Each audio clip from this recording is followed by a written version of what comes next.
Hello everybody and welcome to another video where I read the Future of the Fortress posts, a monthly Q&A that Toady1 does on the Bay 12 forums.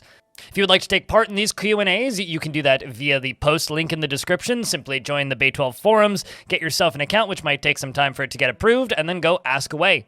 If you would just simply like to read the post, link is also included for that purpose. Just keep in mind this is going to be a very reading-heavy video with some new and some old information. If that's interesting to you, then stick around. Before we dive into the post, we're going to read the monthly report on Bay 12, and it starts off with mission status from Threeto. Threeto writes, "Everything is exciting and new, much like the beginning of a great adventure. Adventurer mode has the benefit of having already been completed in code. That leaves us with two obstacles. The UI, both graphics and input, have to be updated. Also, there must be direction. For some of you, it may be enough to wander aimless in an unforgiving world. For others, there must be purpose. We will provide this for you, much like the tutorial you needed in your real life. We will teach you how to live in your new, virtual, procedurally generated new home. A world you likely will only experience briefly, but now you will have lived. Congratulations to the generous Threeto." Followed by Tarn Adams and his fun with numbers, Toady1 writes, "Jojo has a sister, Una." And I, of course, will include a photo of Una right here in the video. Jojo's new sister and Zach's new puppy dog. So we're trying out separate branches of development in earnest. There's the SDL port stuff, which we should be testing soon. There's the stable branch 50.xx, and now the adventurer branch. We need to work on all of these in turn so that everybody working on the project is unblocked, while continuing to fix up the base game. We should see both some real adventure mode progress this month as well, as another patch aiming at logs, reports, and ammo stuff and more graphics. Let's see how it works. Sales are down to 12,000 in April from 34,000 in March, and we didn't have a sale in March, so this is understandable. Currently seem to sell about 300 to 500 per day, fluctuating mainly on whether it's the weekend or not, and we'll see what happens to that range in May. That is actually quite a good number of sales still getting on a daily basis, regardless of whether or not the game is on sale. That is a good number from what I can see, and I'm very curious to see what that looks like when major patches hit. And now we move on to the Future of the Fortress posts, and the first question comes in from Vatic, and they say, "In the last Future of the Fortress reply, you mentioned above-ground plant graphics getting some love. These questions possibly relate. As things stand, grasses can have their growths, flowers and buds, displayed as a layer above the base tiles. This does not work for other plants from what I can tell. Strawberries kind of have their growth displayed, but in an unusual way, and they have two sprites, one with and one without the fruit, using the shrub picked for the sprite to use when it has no strawberries, and then before they have the growth, being shrub picked, and once grown, it becomes a shrub. Gathering destroys the plant, so my first question is whether you plan to allow us to specify graphics for each individual growth as with grass. This is preferable, in my opinion, as it allows plants with multiple harvestable growths to display correctly, and for plants to flower or display other growths independently. I had assumed that this was the case having seen grass, but the way strawberries have been handled makes me wonder. My second question is whether you intend to implement graphics for dead plants, as in the text mode. As things stand, you can't tell without mousing over them, and it's annoying when designating individual plants for gathering. Third is the same, but for specifying graphics for dry and dead grass." And Tarn's response is, "The dead and dry stuff are on the lists and docs we are working from, and it's just a matter of time. And yeah, it makes sense for it to be more flexible. We'd have to deal with the crop pictures too, up to 4 of them for a given plant, which is kinda troublesome." The next question comes in from an Obsidian Short Sword. "I'm so sorry you're so weak." And they say, "Out of all of the stories from the community, which one is your favorite?" And Tarn's response is, "My brain doesn't work that way. There are several stories which are notable for their various reasons, which I've mentioned over the past years, but I haven't read nearly enough of them to be picking just one." The next question comes in from Vansetti, and they say, "Is it intentional for the elves to count cavern trees as their own, or is that a bug?" And Tarn's response is, this came up again recently, and we're leaning Bugsy. I think for game reasons too, encouraging the player down into the caverns and chop and mess around is good, and this would be another incentive. A question comes in from Black Aeon, and they say, would it be possible to cheat and use constrained dragon, elf, etc. generators you mentioned to do the bulk of the work, then going in to add the finishing touches to it? Like, for example, you say that you had constrained giant generator, which produces a giant of some description, and you could then just take that data, refurbish a little, giving it keywords like build civilizations, cast magic, etc., and then plop it in somewhere in the arbitrary large wilderness. Additionally, couldn't we also have the gods be the generators of variety in game? They could be filling up the procedural emptiness with creations and magics and landforms, etc. during the Age of Myths. Shouldn't be a problem with technical issues, as the base game won't keep track of it. Just notes that something happened there. Additionally, would it be possible to code in an in-game compressor to hold all of that data? And Tarn's response is, sure, but I don't think it overcomes the core problem. Things plopped in an infinite wilderness aren't related to each other without a lot of extra effort, and are never going to have the same richness of history in their spaces. The next one comes in from Booksmowo. I think that's how you say that. And they say, couple questions about the difficulty settings. What exactly are the vampire migrant fraction?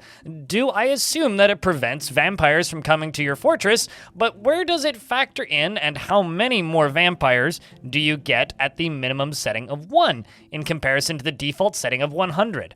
Which of the economic and landholder triggers are needed for the monarch's arrival?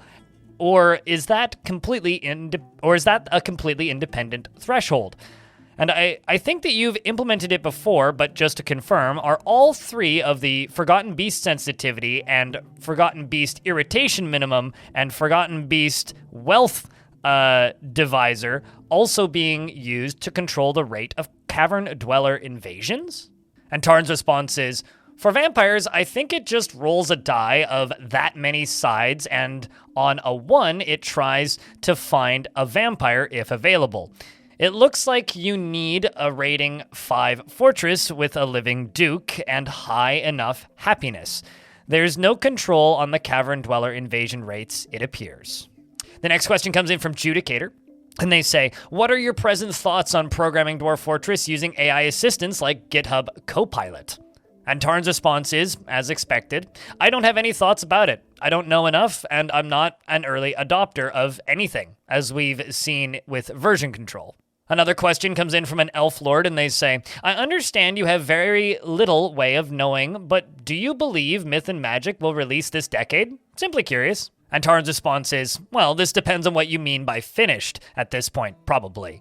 Finished and absolutely ready to move on to starting scenarios and entity rewrite? Don't quite see it. With adventure mode plus villains plus army plus Myth and Magic plus map rewrite, the years march on.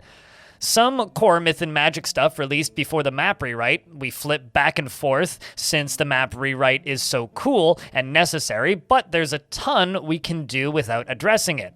If we go that way, absolutely, we'll see some cool Myth and Magic stuff in the 2020s. And the map rewrite, but still some hanging stuff left over it in Magic Land? Possible. I hope so. I'd like the map rewrite to be done. Next question comes in from Vatic once again, and they say, the current non-layered graphics definitions seem to be very cut down version of what we had with graphics sets, the main addition being the cast-specific graphics. Do you plan to bring back a similar level of flexibility that has been lost in the move to premium? Specifically, the ability to set graphics for individual professions. Layered conditions only include broad categories that don't even contain a bunch of professions, such as doctors, bards, mercenaries, and nobles. B, the ability to set graphics for different soldier types, recruit, swordsman, elite swordsman, etc. This can be achieved using layers and the item wielded conditions, but not for wrestlers or the elites. And C, the same for some of the stranger ones, ghosts and prisoners and slaves and adventurers, etc. And Tarn's response is, does this not work? I didn't change the syntax where it says animated or default, the creature graphics txt files, but you should be able to put the ghost or etc. as well. It's still checking in the code for professions and types as well. The next question is a massive multi-parter, so I will be splitting this one up, and it comes in from DPH Kraken. And they say, in DF Talk 28, Tony brought up the adjective dwarves as a creature variant originating from MythGen. The example of cloud dwarves and cloud dragons is a strong example of shared spherical association. There's a pretty strong cultural background of what a creature associated with the sphere sky would be. Power of flight, either innate or a spell. Tissue layers could be given air-themed colors like sky blue and clear, and any other interactions they can access would typically be either centered in the sphere of sky or allowed to trickle in from related spheres. 1. Cloud dwarfs. Seem like a question of making the data structure for a creature and object variations robust enough to have the spherical and arbitrary tagging. Will we see the new raw-defined creature variation object be expanded to serve the purpose of mythically directed randomness in this way? Like the idea of a single variation compromising given the sphere of speech. When a creature is spatiated to fit the magics of the speech domain, likewise, different dragon abilities and bodies could be stored in the creature variation file, with the creature definition calling those in a way that the world options can briefly look at the creature files to make buttons for. Perhaps some way to discriminate variant generation by creature tags. That way we don't get redundant silliness like talking dwarves and dark goblins that describe what they already do. Barbaric dwarves sounds more apt for an already speaking creature and is more a flavor matter. But unless the concept of a goblin in Dwarf Fortress is reworked to not always originate from the dark pits, there's not really any meaningful separation between a dark goblin and a banally evil regular goblin. Likewise, you'd need elves that don't live in forests for wood elf to be meaningful discriminator, etc. And Tarn's response to the first question is, that's the general idea, yeah, though it's complicated because it needs to understand both the processed and pre-processed text, which is deeply annoying. So I'm not sure what the building blocks will be. They might end up being a little different from typical RAWs, if that's more convenient, but should end up with RAWs however we get there. Editor-level classes and categories, example dragon, should help get the redundancy issues you mentioned. Ideally, we can modify existing entries, but this might prove too difficult. And the second part of their question is, will we see the entire concept of the religious sphere also become opened up to modding? I know subdomains of animals was talked about, but the idea of adding new spheres seems like something modders could do easily if the data structure was editable. The god descriptions and language symbols and hooks in the code linked to them with forces and spherical variants. And Tarn's response for the second part of this question is, at some point a sphere is a low-level concept and the game needs to understand what it is actually in a hard-coded way. We've considered a kind of wrapper layer that lets them be combined or refined, etc. But there's going to have to be a low-level set for them to have any meaning. A full API for them isn't going to be feasible. And the third part of this massive multi-parter, and they say, I'm interested in the humans and one or two other things scenario, because it means world gen relevant procedural entities to alleviate certain types of creatures.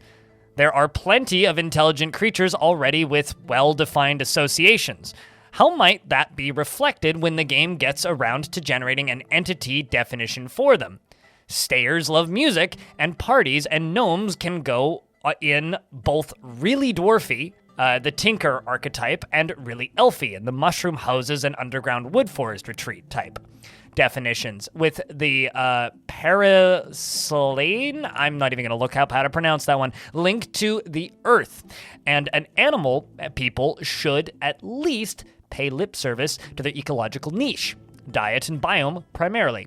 Gorlaks are described as good, so it would be unusual having them originate in a cruel and selfish civilization. We also can sort of expect spherical associations to loop back around from flavoring original entities to modifying vanilla ones in the same way. Dark elves, if they're more broadly embodying the concept of evil rather than begin non-illumination, would behave in a certain general way. We'd expect them to dwell in cavern layers and dark pits and use evil words in their names. They enjoy cruelty and hostility and just basically follow the goblin blueprint. Not all entity changes are created equal, as I'd imagine fire dwarves might be more passionate and prefer settling in warm biomes, but subspecies is similar enough to integrate with the mountain home unless there's a cultural rift with ice dwarves. And Tarn's response for the third part of this massive three-parter says, yeah, and it needs to have hints to do entities for creatures, and in the raw editor and raw object, or from their sphere associations, etc. As you say, I don't have anything to add. The constraints have to come from somewhere, and those are the candidates, and it can operate in a constrained random range other than that. The next question comes in from Rhino, and they say, would you consider implementing powder physics? I feel that Dwarf Fortress is known for its simulation systems, but a lot of what's going on is not obvious. Physics simulations, however, are very upfront, way to reveal complexity, and they can be amazing fun. I consider the water physics to be one of the strongest features of the game, and I'm wondering what your thoughts on sand physics are, because I feel this is a core building block of a sandbox environment. And Tarn's response is, we've considered it. Yeah, mixing is annoying, and we've never had to deal with that. Water, just water, contaminants or instant water and plus magma transformations, so there's enough inertia that we haven't jumped in on it yet. Like if you have snow and 5 colors of sand pouring in from different holes in the ceiling in a large chamber, I understand what would happen in a pixel-wise game.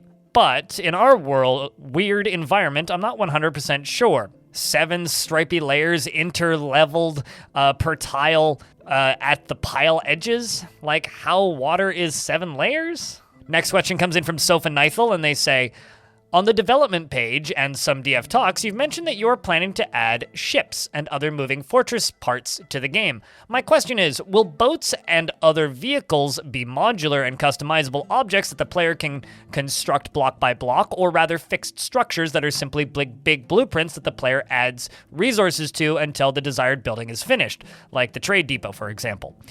You've also mentioned that you have plans to implement a society system into the game that reworks justice, economics, and culture. Will the society system affect the individual creature morals? For example, is it currently impossible for dwarves to butcher sentient beings? Could a civilization of cannibalistic dwarves get mood buffs from doing the currently forbidden things be generated? Will these systems be flexible or stay the same for the sake of preventing the possibility of bad PR? From what I've read, the mermaid thing could be considered an example of this. And Tarn's response is, yeah, block by block. We're planning on allowing changes. Yeah, whether we implement actual mechanics for given setting is a matter of development time and priorities, especially in cases where we'd need a whole new specific menus and setups based around them. The next question comes in from WereDragon, and they say, after watching your interview with Blind, do you mind elaborating a little more on how we are going to deal with assigning ammo to squads of Marksdwarves? Is there any chance of Marksdwarves using melee weapons that are given to them as a backup? Example, if an enemy manages to reach my Marksdwarves, but they have a hammer, would you want them to use the hammer, or would you want them to be ranged only troops vulnerable in melee? And Tarn's response is, I can't elaborate on it much since that's about all there is to it. Offload any squad-specific stuff to some kind of pile of info where it makes more sense and the player has some control. Run into a bunch of problems and try to deal with them. Having a global ammo allocator just doesn't work well. Although we'll run into an issue with balancing ammo amounts and piles, which we already had with the squad version, but piles have more built-in controls and still pondering a bit. We'll see what happens. Getting their ranged AI to work better is the priority, but if we can get them swapping wields between stuff in their uniform, that would be nice.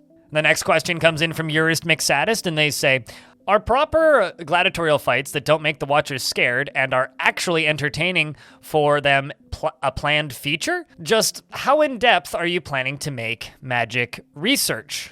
In part 1, Tarn says, yeah, I think we touched about this in a few dev places and in the recent interview, though we'd have to square that with the slavery prohibition in fort mode. And as deep as we can compellingly generate, with mechanics to match that aren't tedious, we'll have to judge as we go. The game can generate an arbitrary amount of layers and connections, but we have to be careful about how that comes across. The next one comes in from some weird individual named Clinodev, and he says, how does progress look on supporting third-party tile sets? I think it's been 90% finished since November, and it's not yet gotten that final push. Likewise, finishing up classic ASCII mode, zooming, and so on. Any estimate on when these will get some focus time? And Tarn's response is, no additional progress as of now. I've been working on things that have been released and don't recall any other branches having anything. If you mean tile sets of all different sizes playing nicely with graphical tiles of all different sizes, 90% isn't how I'd characterize it. The Steam version renders tiles at all, which is the bulk of it, but I expect there to be some gnarly issues between graphics and text overlay. Classic zooming is pretty high priority now. The next question comes in from Buttery Mess, and they say, for Myth and Magic, do you intend for vanilla dwarves to be averse to wizardry type magic and have a preference for magic through feats of craftsdwarfship, moods of the magical materials, and other religious devotion? And do you intend for some features of dwarfiness to be purely cultural, and others to be inherent or biology? And Tarn's response is, we do aim for the most typical fare when we are all the way vanilla. So I wouldn't be surprised by that. Though there'll be a little tension the other way, since fort mode is the only mode we have for the player running a big research area over time, etc. So I expect it'll be pretty easy to have them branch out a bit in ways that are fun for settlements. They do have resize by category over 300, and there are personality facets which are attached to the creature and not the entity. Whether that's really proper or not, I have no idea, and there should probably be influence outside of the ethics by the entity. The next question comes in from Christoph PL. I assume that means, and they have a rapid-fire multi-parter, so I'm just going to kind of read it off because they're all very short. And he says, is there any chance Steam achievements are going to be added in the future? 2, is the current way of activating mods at the World Gen stage only final, or will it be possible to load mods to an already existing world? 2B, are there plans to implement any additional modding support to further which parts of the game can be modded? An example, I remember hearing someone say somewhere that music modding is something that will be added in the future. It's already in the beta branch. If new music gets added as part of a future updates, will the soundtrack DLC be updated to contain new tracks, or will it be sold as new DLC? No complaints from me, whichever way it would be done. I'd be happy to pay extra and support you and the artists. 3B, would it be possible to update the OST DLC to include FLAC files as well? I know that you mentioned in the past that there was a discussion regarding this topic at some point. You can get the FLAC files from Bandcamp if that works better for you, which is where I got them. 4, I was thinking it would be nice if there would be an easy way to fiddle around with the token values. Would there be a chance that would some sort of in-game token editor that we could use to add and remove and edit tokens to creatures and plants, etc.? If we'd like to customize things, perhaps then the changes could be saved as presets and then loaded on a per world gen basis. And then 5, do you like pineapple on pizza? Tarn's response to the rapid fire question bucket is, sure, we're hoping to do this at some point. Loading new mods is tricky for a few reasons. Not ruling it out, but it's not a priority since especially because it's hard to retcon them into existing history populations. You wouldn't see them anywhere, even if the definitions were loaded. Myth and Magic is partially about adding all sorts of new editors and constraints. Yeah. And then 3, no idea. It's more up to Tanya and the music people as to whether or not it'll be sold separately or not. And then 3, I didn't follow up on this. I'll ask now in regards to higher quality audio. And 4, it seems like a bit of work when a text editor will do. I understand the convenience and we are headed towards some form of editing eventually, though I'm not sure that'll actually include any of the base text files rather than being a whole new set. For reference, they're talking about he's talking about the token editing portion, which you can edit them. You just have to open them up in a notepad file. Then 5, pineapple is not really my thing. It doesn't matter. It doesn't bother me if the chunks aren't huge. I'm just not a huge chunky chunk person on pizza generally. The next question comes in from Dick Butt DeGrat, and they say, what are a couple reference materials you plan to use as inspiration for Myth and Magic? People really want to hear about Myth and Magic this time. And Tarn says, lately I've just been chopping up Wikipedia since it's easy to get at digitally, but I expect it has some bias. But I've been trying to reach through cultures such as they exist there, and I'm drawn to those huge numeric catalogs as well. But in practice, I'm not sure I'll have much time to work from them. For non-real world setups, I haven't been doing anything particularly new for this. Just capturing some portion of generic baseline is a large project. And that brings us to the end of the Future of the Fortress questions read-along for this month. It's been a long one, frankly, or it feels like it. I guess it was mostly that multi-parter that really kind of stumped me up here. I had to re-record that like 5 times.